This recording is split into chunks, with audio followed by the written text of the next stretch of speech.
Welcome to Healthier, Happier You, the people working to make it happen. I'm Evan J. Cholfin from Luxhammer, where we help the brands that help you live healthier. Today I'm joined by Paula and Philip Pavkov, the dynamic husband-wife duo behind ALWRLD. Philip brings expertise in design and textile science, while Paula combines international modeling experience with business acumen. Together, they're revolutionizing sustainable activewear with their B Corp certified brand. Welcome. Thank you. Yeah. Thanks, Evan. Great to be on today with you, and looking forward to the chat. Absolutely. So, what inspired you to launch ALWRLD in 2022 and tackle sustainable activewear? I think going back and look, you hit on a little bit in the introduction. My background is design and textile science. I've always been curious about how things are made, how they're brought together. And early on in my design career, going around the world to all the different countries where the materials and fabrics are made to put clothing together, got to see exactly how things were being made. And fascinating process, love the way that it goes. And also saw areas for improvement. A lot of things have been done a certain way for a long time. Many people have heard me say this. I think industry is a great thing. It's been around, it serves many people, but how do we clean our industry up? We have some great processes in place, but how do we really look at those processes now and say, how do we take those and make those cleaner, better, more efficient, and raise the tide for everybody involved in the process? That's great. Tell us about your clean score system and why transparency matters in sustainable fashion. So our clean score works. We measure the amount of recycled materials, different materials we use to make our product, and we value how much we're putting into it. So that's part of our clean score. I don't know if you want to add more of that. I, I think one of the challenges, Evan, as you look out, putting myself on the consumer side, Yeah. and you wonder if when you're purchasing something or when a brand is communicating with you, valid what they're saying is, or how complicated what they're trying to say is. And Yeah. many times it's actually very complex the way sustainability works. And there's different trade-offs, and there's something maybe have a really good value and giving clean water, but the time and the actual chemicals being used are really harsh against the skin, or there's always different trade-offs that are going there. So our clean score really breaks it down to simplify how much either recycled or organic or upcycled fabrics or material Yeah. that we're using inside of a garment. And look, it's a starting point. I know that it's a very simple metric, but looking forward to, I think over the next few years, there will become more metrics that you can use, much like you buy something organic. What does organic mean? Or you buy something that says certain percent of nutrients. What does that really mean? And what are those standards that are going across there? So we created an internal standard that Yeah. clean score just looks at it, and it's also something that helps us keep thoughtful about how we're approaching the raw materials that go into it. There's a lot of efficiency and other outcomes that are part of being clean and being thoughtful about that. That's one of the most basic ways that we look at it. That's great. So, your Spring 25 collection focuses on Italian performance fabrics. What drove that decision? We go back to when we make our fabrics. When we started ALWRLD, there were a handful of mills out of northern Italy that I knew of personally, and worked with them to develop our fabrics. So looking at one thing as we developed a brand, people look at not only a sustainability factor, but also it's got to have performance and style. We all want to look good. We want to feel good. We also want something that has longevity to it, not so it's like one or two wears and then that's it. The mills that we work with out of northern Italy, and there's one in Portugal, we were able to really dial that in and know what we were doing. We had certification across the board. We had great visibility into where we were sourcing, and we were able to work through that process and be very confident in the fabrics that we were developing and their characteristics. And so that's why when we look at that, we're very proud of our fabrics, and we didn't want people to have to trade off the sustainability for that performance or for the style. That's great. And what would you say has been most successful in educating consumers about sustainable materials? When it comes to the consumer view of sustainability, there is a little bit of a challenge because people do have that perspective of, is it going to perform as well? Is it going to look nice? Or is it super expensive just because it's sustainable? So, in changing that mindset of a product is fully sustainable, we do bring that part that Philip was mentioning. We have great styling. We want people to, once they try it on, they love it. They love the fit. It fits amazing. Sometimes we don't even mention that we're fully sustainable. Once people try on our stuff, they look on our website, look on our Instagram, and see that we are a full sustainable brand. They're surprised, they're amazed, and they love it. So there is a little bit of a, not a challenge, but a little bit of educating the customer or educating that consumer mindset of sustainability can be beautiful. And to add to that, it's interesting when you're talking to customers, there's different value sets. Some people really want to know a lot about it because they're curious. Some people, it's not really a decision, making factor in purchasing one brand or another. That's not really why they're purchasing. And then you have other people that are very almost hypercritical of the whole system. And so they're looking at it, it's never enough. We know it's never enough. There's always better that we can do on there. But there are the challenges of being able to communicate what we are doing, the progress that we have done. We do that a lot through our website, through our product pages, through our talking with people. One of the other key things that we did was we did B Corp certification. Yes. It's great to have a third party that certifies what we're saying is actually true. And to be able to say, rather than proving one by one, to customers, a sustainable a story, or that what we're doing is valid or true, is that people can look at that and go, okay, they're B Corp certified. They actually have somebody outside of their organization looking in, saying what they're doing and validating what we're doing on the sustainable front. It was important to me to have that. We're also rated by Hey Social Good, which looks at how we are within our communities and how we outreach and connect with people as well. And so I think that it's important to look at those aspects and say, yeah, there is that sustainable underflow of the way that we're approaching it, and then what are those approaches that we're taking, but also how is that relevant, and why is it attractive and desirable to a consumer as well. So, who do you serve best? What's your ideal customer profile? We started ALWRLD. We thought with the sustainability aspect of our brand that we will hit that 18 to 28 customer base. But once we launch, we've seen a lot of that change. So we have broadened that spectrum a little more. So I think initially as we started and we looked at it, and there was a certain, just given our styling and our price point, I think our ideal was probably, we were thinking probably between 28 to 35 was right there.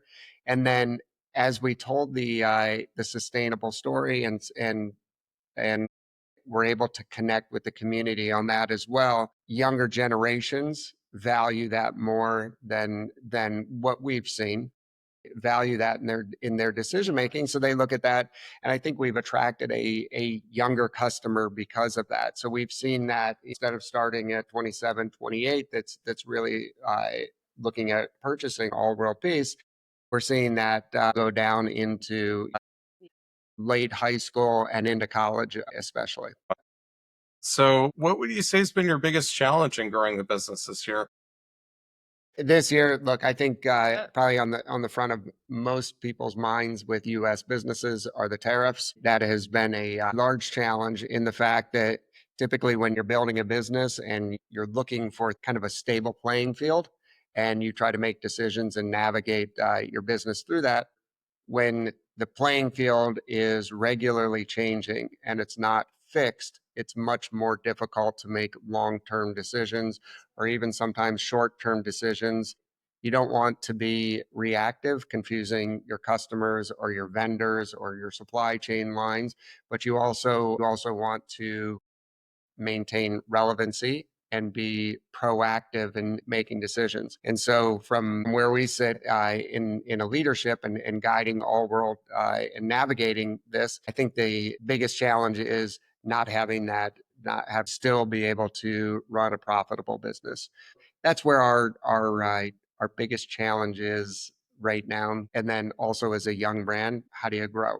And you're always looking at where are the areas for growth, where can we connect, and where we are as a brand. We look at ways that we can connect and grow in a very deliberate and thoughtful manner versus being a loud. I think of them as like a hype brand, kind of the brand of the moment. There's a lot of marketing and pop-ups and buzz that is spent within those organizations, and that's a different approach than what we take, really looking at how do we make each step count and continue to grow and just execute like crazy and just be what we say is our word and we deliver on our word.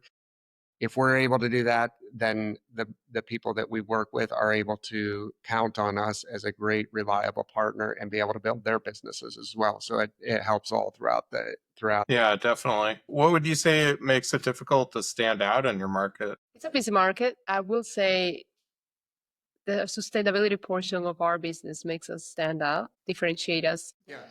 The sustainability part, I think, is one of the keys. Like Paula just said, it's a very crowded market to get into apparel. It's crazy. I don't typically recommend. I wouldn't recommend anybody I try without knowing yourself to have a lot of fortitude and energy.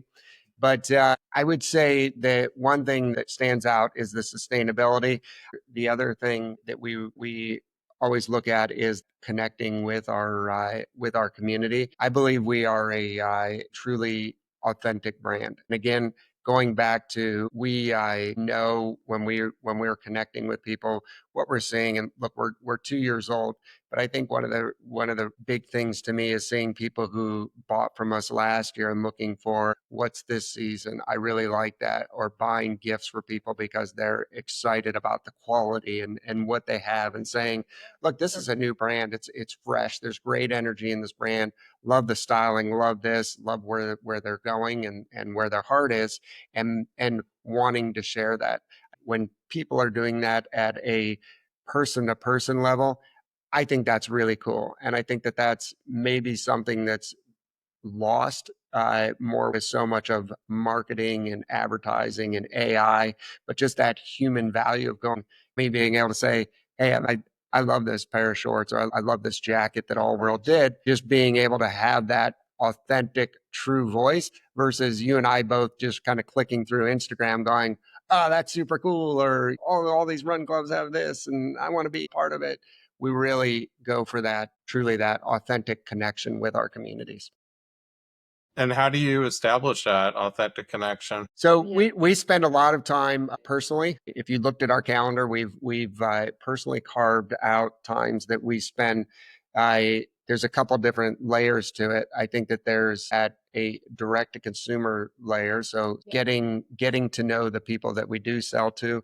We spend a lot of times in the community. A lot of run clubs are very popular right now.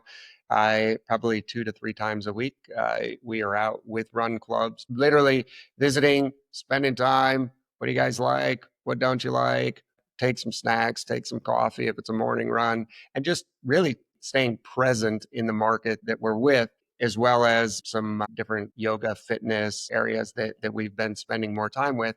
The other thing is at a vendor level of visiting the stores. I know the owner of every store that we sell at. We've been there.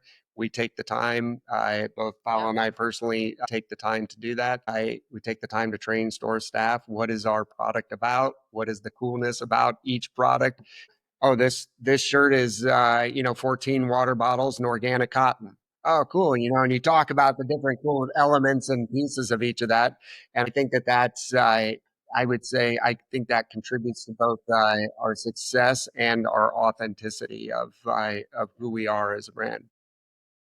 That's great. So, what are your main growth targets for this year? This year, one of our Yeah. big focus for our target market is racket sport. We've seen big growth. Last year started with some of our pieces, but now this year we do want to start expanding into those markets, more of the racket sport markets. I think looking even expanding into racket as Yeah. well as golf, but even raising up a level, looking at the tariffs. We do some business outside of the U.S. and just looking into those markets as well. How can we sustain those markets and grow those markets? The other thing that we've done, and like I said, we personally visit all the stores. What we've done this year is even to leverage our time more is now we have people that we've hired in each of the major cities that we're in that spend time with the stores, like an all-world liaison. They take pictures of how the product is organized on the wall. They're sending back, they're reporting, hey, you guys missing size, medium's great, blah, blah, blah. And just really helping us connect and service each of those stores at a high level, meeting with the clubs, maintaining those relationships, even as it's at a distance. That's cool. What's your approach to entering racket sports? I'm curious about that. There's two key elements to it that we're seeing the most. One is tennis, and the other is pickleball. Those are the two big kind of racket things that we're doing. I play tennis more than I do pickleball, but I've got a lot of family that's pretty competitive within pickleball, even recreationally competitive in it. I saw the opportunity, and again, it's where people are coming together. It's an enjoyable time, and the way that we're looking at approaching that is like we do with even like we did within Run, is spending time there, spending time with the people, getting to know the sport, know what people like, don't like, how's the sport played, how can clothes function, solve some of the problems that people are doing. We have one of ours that sells, one of our tops I'm thinking of right now that sells really well. You're in SoCal as well, but it's a long sleeve, and it's literally just a layer that has it's a really stay dry, quick dry, light layer that just has great sun protection on it. So you can go out and you can be playing in the middle of the day, but yet you still know that you have sun protection without overheating or having an insulating long sleeve on. So just thinking through some of those, it has the great movement, the great stretch, not restrictive, all those types of things. You're able to look at what the needs of that community are and be able to connect that way. That's great. What's your approach for international markets that you mentioned? We've started a couple. Our approach is the same way as in the U.S. We've actually spent some time visiting some of the different countries and like that. The approach is similar.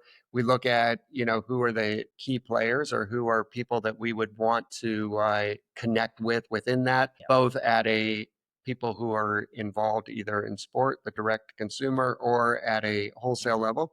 We spend time getting to know them, and the best approach, obviously, on the business side, on the logistics side, we look at, again, to me, it's all about execution and being able to deliver what we say that we're going to deliver. So looking at setting up all the infrastructure so that when we hit the button for go, or as we continue to grow in those areas, that we have the proper infrastructure laid so that we can continue to build strong relationships and deliver what we're saying. And I'm curious, what sustainable fabric innovations excite you the most? Well, I can think of one. Go ahead. We have our bio-vest, biodegradable vest, both men's and women's version. And this vest has a really very interesting story. The fabrics that it's made out of can disintegrate once you bury it in an anaerobic environment, which means no air. So once it's buried in the landfill, once it's done with its with its life cycle, you can bury it in the landfill and it will break down.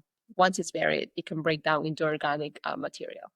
It does that under 5 years, which is the Yeah. really cool part. So typically when you would bury something or it goes to a landfill, it can take a couple hundred years to break down. With this vest, everything breaks down, including down to the zippers and the trim and like that. Everything goes back to organic material in under 5 years. Except I will make one caveat on the zipper heads. We used a metal. The metal's not going to do that. It's a small piece, but we've updated that for future. But the rest of the zipper teeth, the zipper piece, it's got a hood. And the cool thing about it, Evan, it's a highly functional piece. It's a piece that you can wear. You get a lot of use out of it. You're not just buying it for the cool factor that it breaks down. You're buying it because it looks great, fits great, it's got great breathability, it's got the right insulation in it, it's got a zip-in hood, it's got all the form and function that style and function that you would want in it, but also knowing that at the end of the life cycle, it's also something that's not just going to be trash that sits around adding to the waste. So yeah, that's a really cool piece.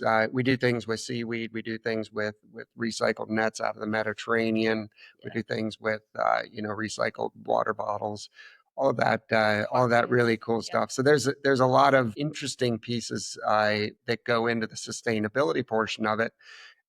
It's being thoughtful and useful. I think to me, the biggest challenge with it is we don't make anything unless it has a sustainable story. So it's not an option if we can't do something that's not sustainable.